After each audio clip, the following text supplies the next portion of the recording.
Vamos agora à entrevista do dia com Denise Campos de Toledo. E vamos falar sobre a proposta de reforma da Previdência e tramitação no Congresso. Eu converso com o economista Paulo Tafner, que é autor do livro Reforma da Previdência, Por que o Brasil não pode esperar. Paulo Tafner, boa noite. Boa noite, Denise, a todos que estão nos vendo e assistindo. É uma satisfação estar aqui. Eu aproveito até o título do seu livro, que foi escrito junto com Pedro Neri, para perguntar por que o Brasil não pode esperar. A gente não pode esperar mais, Denise, porque nós demoramos por demais para fazer uma reforma. Veja, a idade mínima no Brasil é algo que se discute desde a década de 90. O tempo passou, acabou a década de 90, passou a década dos 2000, nós já estamos terminando a década de 2010 e ainda não resolvemos essa questão. Esse é apenas um exemplo. E, por conta dessa demora, a situação previdenciária do país degradou demais e comprometeu o equilíbrio fiscal do país. Então agora nós estamos numa armadilha. Temos um déficit previdenciário grande, está sendo financiado com impostos, impostos que deveriam voltar ao cidadão sob a forma de investimentos, mais saúde, mais educação e mais infraestrutura, na verdade, é desviado para cobrir o rombo da Previdência. E o resultado é digamos assim, um descontrole ou uma bomba fiscal que impede agora o país de crescer. Em vez de mais recursos para investimentos, para serviços, a gente está vendo mais cortes, né? São mais cortes que o governo tem anunciado e deve anunciar mais uma rodada ainda este mês. Agora, precisa ser necessariamente essa proposta que foi apresentada pelo governo, porque nós vimos até há pouco numa reportagem que muito provavelmente algumas alterações vão ocorrer. O BPC, desde o início, enfrentou resistência, que é o benefício pago aos idosos que não contribuíram, tem a questão da aposentadoria rural, aposentadoria dos professores. Com essas modificações, dá para garantir um bom resultado? Olha, o ideal é que a gente se mexesse no texto, e pode, o Congresso tem autonomia para aprimorar o texto da Previdência, se fosse possível, a ideia é que isso fosse compensado por alguma coisa, tá certo? Então você cede em algum lugar, mas ganha em outro lugar. O BPC propriamente dito, não é feita economia ali, o resultado líquido do BPC em 10 anos são 30 bilhões, dá 3 bilhões por ano.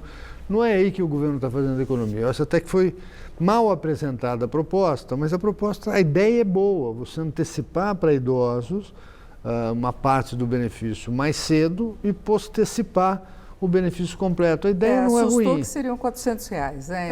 É muito baixo para quem quiser mais cedo, né?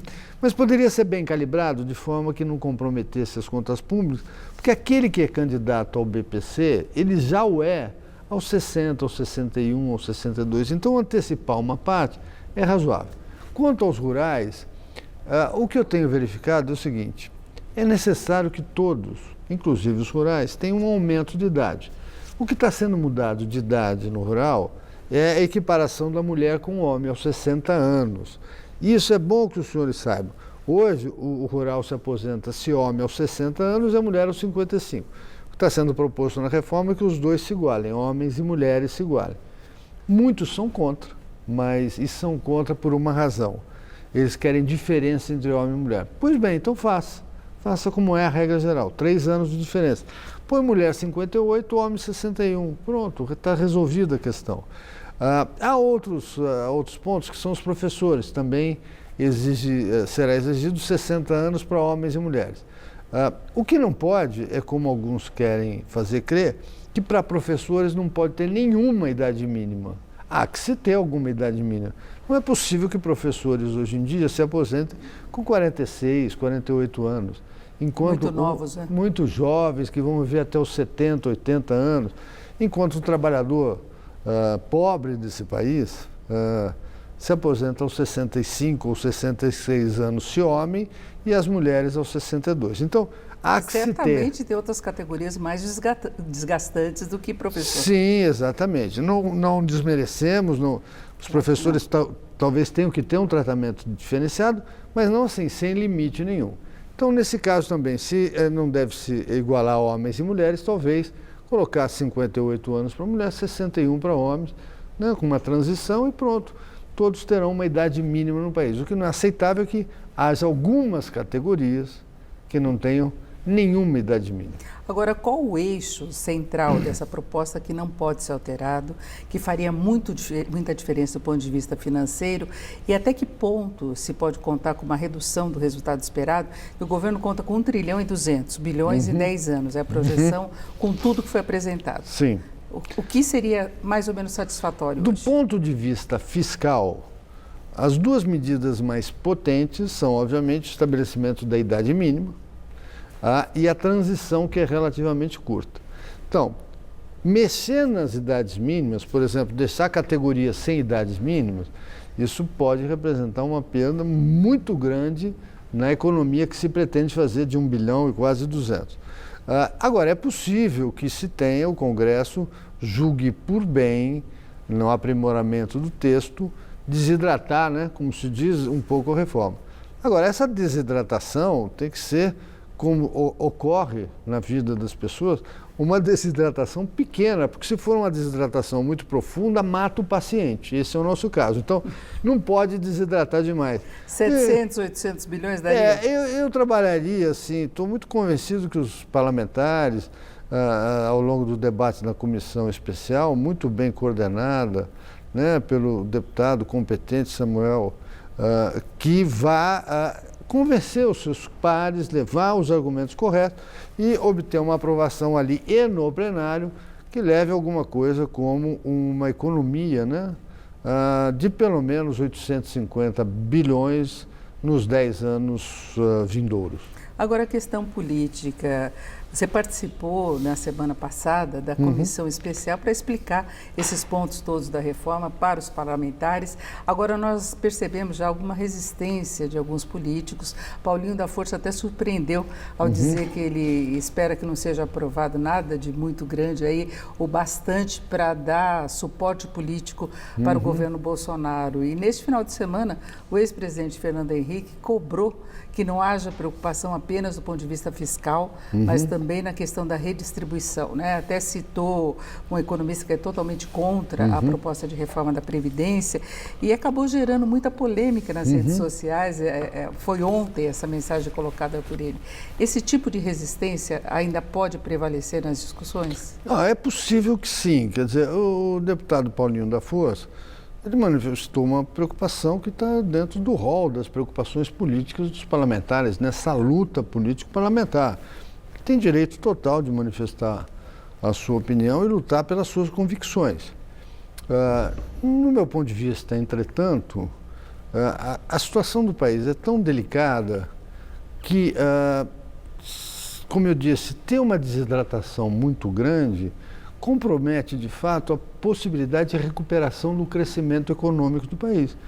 E como nós sabemos, o país está crescendo muito pouco. Essa década de 2010 é mais uma década perdida, como foi a de 1980. O crescimento está muito pequeno, em termos médios, alguma coisa em torno de 0,5% ao ano. O país não suporta isso, nós precisamos crescer mais. E para que a gente cresça mais, um dos pré-requisitos é exatamente a gente desatar o nó fiscal. Quanto à manifestação do ex-presidente, o ex-presidente é muito ciente da questão previdenciária, afinal de contas, ele encaminhou ao Congresso a emenda 20. Quase aprovou a reforma da Previdência. Foi um erro na última hora. Na última hora, um voto não aprovou a idade mínima. O presidente fez a lei do fator. O presidente fez uma mudança importante no regime previdenciário dos militares. O presidente Fernando Henrique fez também o BPC, né, com idade superior à atual e, portanto, sob a ótica desses, que inclusive esse que ele defendeu, ele seria condenado, porque estaria atacando os pobres. Fiscal maior, né? Ele teria tido uma preocupação fiscal maior. E mesmo o Plano Real, quando foi um mérito do país, é uma vitória. Veja só, ao fazer o Plano Real, a gente não pode esquecer, o Plano Real, ao acabar com a inflação, ele revelou, por exemplo, as ineficiências de muitas empresas. E essas empresas faliram. E quem perdeu o emprego foram os pobres. presidente, nessa medida, ele agia contra os pobres? Obviamente que não, ele agia para o bem do país e a favor dos pobres, ainda que efeitos secundários possa ter. A mesma coisa a Previdência. Eu acho que o presidente Fernando Henrique sabe como é, muito experimentado, certamente vai avaliar com cuidado e ter as informações precisas, que obviamente já passou o tempo, ele talvez não tenha as informações mais atualizadas, e vai ver que, na verdade, a reforma, no conjunto dela, das suas medidas, ela é a favor da população brasileira, é a favor dos pobres, inclusive porque é uma forma de garantir que os mais ricos, os mais pobres tenham todos a garantia de receber um benefício, que é o melhor bem que você pode ter quando você tem 70, 80 anos, é saber que você pode contar com a sua aposentadoria, porque você não terá mais vigor físico para se sustentar com o próprio trabalho. Mas aí entra a história da capitalização, que é um outro ponto polêmico da proposta do governo, ele não deu grandes detalhes e falta um esclarecimento, eu acho que o principal é como ele vai passar a custear quem já está aposentado e quem ainda vai se aposentar com as regras atuais, mesmo que elas passem por algumas mudanças, tem um sistema diferente. Sim. E na capitalização as pessoas passariam a contribuir para a própria aposentadoria, que não é o que acontece agora, e às vezes as pessoas até acham que é assim, né? Fala, eu contribuí a vida inteira, mas não é. Esse bolo é repartido. Exatamente. E aí custeia todo mundo. Tem alguma lógica o governo não explicar essa transição como se daria? De onde viria o dinheiro? É isso. Eu acho que ali na questão da capitalização, há dois aspectos a serem considerados. O primeiro é não demonizar a capitalização. A capitalização é um instrumento que pode e deve ser incorporado no nosso sistema previdenciário. Ele tem muitas virtudes. Inclusive, ele traz efetivamente para o cidadão comum, que, como você diz, acredita que contribuiu para si, quando na verdade no nosso sistema ele não contribui para ele próprio, ele contribui para terceiros, trazer essa ideia de que o seu benefício estará associado às suas contribuições. O ministro Paulo Guedes, muito corretamente, afirmou que o nosso sistema, ele não vai ser um sistema duro, no sentido de capitalização total, que só receberá alguma coisa quem contribuiu. Na verdade, ele terá um benefício universal de garantia para todos os idosos, que seria de um salário mínimo. Só isso é importante que vocês tenham essa informação. 66% das pessoas no Brasil ganham um salário mínimo. Então, você de cara, imediatamente ao definir isso junto com a capitalização, você já atende 2/3 da população brasileira. Essa é a realidade. Você cria uma insatisfação se houver uma recuperação de renda. Isso aconteceu no Chile. Houve um avanço da média de renda proveniente de salários e aí ficou uma defasagem enorme em relação às aposentadorias. Então, veja, o que nós temos que fazer é caminhar e na proposta, quer dizer, não está detalhado, poderia estar um pouco mais detalhado, na proposta de emenda condicional, é a questão da capitalização, assim como outros pontos, são remetidas, né, a capitalização é remetida para uma lei complementar a ser criada no futuro, onde a sociedade vai discutir, as pessoas vão apresentar suas propostas, parlamentares muito bem vão representar a sociedade brasileira, no sentido de constituir uma capitalização adequada ao Brasil. Eu imagino que, no nosso caso, nós tenhamos que ter um sistema em pilares, uma renda universal para proteger os idosos da pobreza, uma partezinha de repartição, ainda que modificada em relação ao que é hoje, porque hoje a nossa repartição ela gera muito déficit, então a gente tem que diminuir isso. E uma parte de capitalização. Assim tem sido na maior parte dos países que estão mudando o seu sistema. E eu tenho certeza que uma das formas, por exemplo, de aprovar rapidamente a PEC nessa área é só colocar um item, que além da contribuição dos trabalhadores, haverá compulsoriamente a contribuição também dos empregadores. Só isso aliviaria e estaria no texto constitucional. Mas e para custear quem já está se aposentando, quem já se aposentou? O custeio do sistema antigo, ele é caro, ele é alto e ele é crescente no tempo. Depois ele diminui. Mas no primeiro ano ele quase não existe, porque só será aplicável a capitalização, o novo sistema, para os novos entrantes, não vale para os antigos. Então, são os poucos que forem entrando é que a gente perderá a arrecadação. Mas, passado um ano, 2 anos, 3 anos, serão muitos que estarão no novo sistema e toda essa arrecadação será perdida. Como é que o governo está pensando isso? Não está apresentado.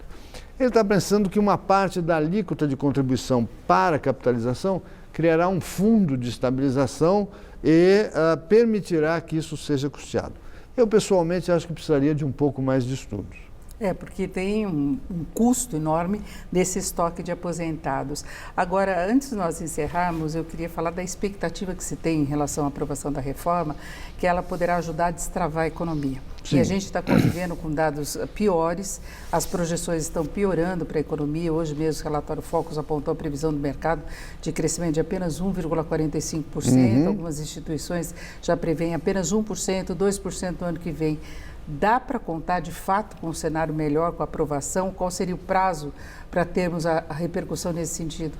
Olha, eu estou muito otimista. Com muitos investidores internacionais com quem eu tenho trocado informações, é possível verificar o apetite deles em investirem no Brasil. Eles estão esperando, basicamente, uma sinalização, que é a reforma da Previdência. Então, a reforma da Previdência, ela vai sinalizar, basicamente, o que para esses investidores? Que a trajetória da dívida, apesar de ainda crescente por alguns anos, ela vai entrar num período de estabilização e de posterior queda. Ou seja, o país não vai quebrar. É isso que os investidores querem ter a garantia. O país não vai quebrar. E a reforma da Previdência é crucial para sinalizar isso.